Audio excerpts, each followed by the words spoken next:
সময়ের চেয়ে মানুষের যে জীবনের মূল্য অনেক বেশি, এটা মানুষ এখন ভুলে গেছে। সর্বোচ্চ এমনি এই রিক্সা চালিয়ে কত টাকা ইনকাম করেছিলেন?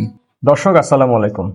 আজকে আমাদের সঙ্গে যিনি আছেন তিনি পেশায় একজন রিক্সা চালক, বিশেষ করে প্যাডেল রিক্সা চালক। তার সাথে কথা বলছিলাম আস্তে আস্তে, তার জীবনের কিছু কথা শুনছিলাম, মনে হচ্ছে আপনাদের সঙ্গে শেয়ার করি, যার কারণে তাকে আজকে ইনভাইট করে নিয়ে আসা আমাদের এই গল্পের আড্ডায়। তার নাম হচ্ছে লিমন বসুনিয়া। আসসালামু আলাইকুম। ওয়ালাইকুম আসসালাম। কেমন আছেন আপনি?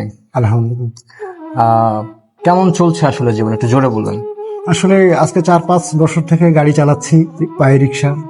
আল্লাহর রহমতে আগে খুব ভালোই ছিলাম, বাচ্চা কাচ্চা নিয়ে ঢাকা শহরে ভালোভাবেই চলতেছিলাম। হঠাৎ অটোরিক্সা আসার পরে আমাদের ভাড়াটা অনেক কমে যায়।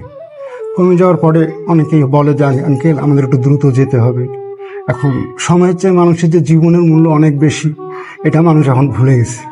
কারণ অটোরিকশায় যারা উঠতেছে তারা অনেকেই অ্যাক্সিডেন্টের সম্মুখীন হচ্ছে।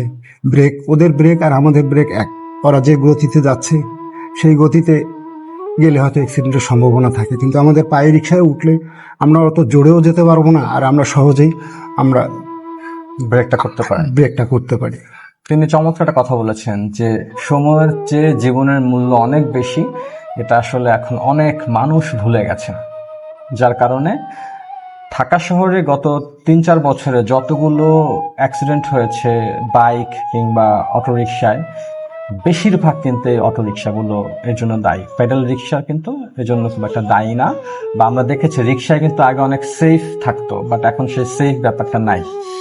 তো যার কারণে এখন কি বলে যখন আপনি বলেন যে আসেন, হ্যাঁ, অনেক রিকোয়েস্ট করে হয়তো আঙ্কেল আমি খুব কষ্টে আছি, ওঠেন। আপনারা যদি না ওঠেন তাহলে আমরা কি খেয়ে বাঁচবো? আসলে সবার তো এবিলিটি নাই। আমার হয়তো কোনো অটোরিক্সা কেনার মতো এবিলিটি নাই। তারপর আল্লাহর রহমত এখন পায়ে রিক্সা চালায়, আল্লাহ ভালোই রাখছে। তারপরে চলতেছি একটু তো ভাত খেয়ে পড়ে বেঁচে আছি, এই আর কি। এখন এই যে ধরেন আপনি যখন রিকোয়েস্ট করেন যে আসেন অটোরিকশায় যাই, তখন তারা বলে আঙ্কেল আমাদের তো একটু তাড়া আছে, আমার একটু তাড়াতাড়ি যেতে হবে, না হলে উঠতাম। আর যারা মনে করে যে না উঠি, আস্তে আস্তে যাই, জোরে দরকার নেই, তারা হয়তো উঠি। বেশ করে আমরা রায়ের বাজার থেকে ফার্ম গেটে যাই, ওইদিকে মণিপুরি পাড়া, তেস্তুনি পাড়া, ওইদিকে মানুষ একটু রিক্সায়, পায়ে রিক্সাটাই বেশি ওঠে। আচ্ছা, আর একটা বিষয় একটু জানতে চাই যে এমনি এখন যেহেতু অটোরিকশা আসার কারণে আপনাদের ভাড়াটা অনেক কমে গেছে বা লোকজন কমে গেছে, যাত্রী কমে গেছে, সেক্ষেত্রে এমনি দিনে কত টাকা ইনকাম হয় আপনার? যদি দুবেলা চালাই সকাল থেকে 1টা পর্যন্ত, দেখা যায় 300-350 টাকা। এরপরে বাসায় যাই, খাওয়া দাওয়া করে আবার আসরের পরে বের হই, আবার 10টা পর্যন্ত চালালে হয়তো 300-400 টাকা হয় আল্লাহর রহমত। মানে আবার 600-700 টাকা আল্লাহর রহমত গাড়ি নিয়ে বের হই। এই গাড়ি কি আপনার নাকি? হ্যাঁ, আমার নিজে। আচ্ছা, তাহলে তো কাউকে দিতে হয় না, তার মানে না, 500-600 টাকা থাকে, তারপর বিভিন্ন যন্ত্রপাতি সহ যদি মোটামুটি কোনো 500 টাকা সমস্যা থেকে। হয়, জি, সবসময় তো আর কাজ করতে হয় না।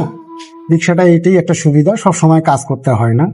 যখন টায়ার টিউব চেঞ্জ করা লাগে তখন একটু মোটা অঙ্কের অ্যামাউন্ট দরকার হয়।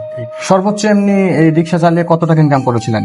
আমি 1300 টাকা পর্যন্ত করছি সর্বোচ্চ না? জি। এখন কিরকম হয়?